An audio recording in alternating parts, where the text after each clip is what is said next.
সময় ছিল কত বন্ধু বান্ধব তাদের কাজে আমাকে ডাকতো, কত প্রিয়জন প্রচণ্ড ভালোবাসি বলে সুযোগের চমৎকার ব্যবহার করে এটা ওটা আমাকে দিয়ে করিয়ে নিত।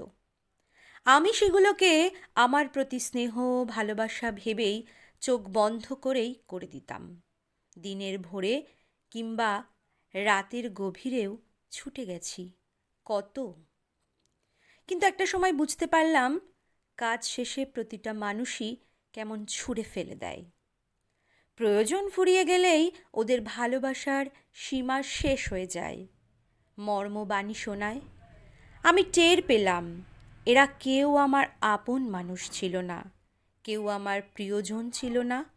যদিও আমি চাই মানুষের প্রিয় না হলেও প্রয়োজনেই ডাকুক আমায়, কিন্তু প্রয়োজন শেষে অবজ্ঞা আর অবহেলার ফন্দি এঁটে নয়।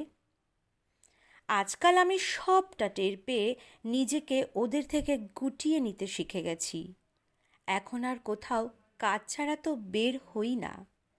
অন্ধকার ঘরে জানালার ফাঁক দিয়ে নিস্তব্ধ আকাশ দেখি, ঠিক আমার মতন আকাশ, সবার শোক বুকে ধারণ করে, কিন্তু তার কেউ নেই। এখন আমাকে আনঅ্যাভেলেবল দেখে ওরা বলে আমি নাকি ওদেরকে আর ভালোবাসি না। আমি বড্ড স্বার্থপর হয়ে গেছি। হ্যাঁ, ঠিক, ঠকতে ঠকতে আমি আজকাল স্বার্থপরই হয়ে গেছি। কলমে সারিফা সুহাসিনী।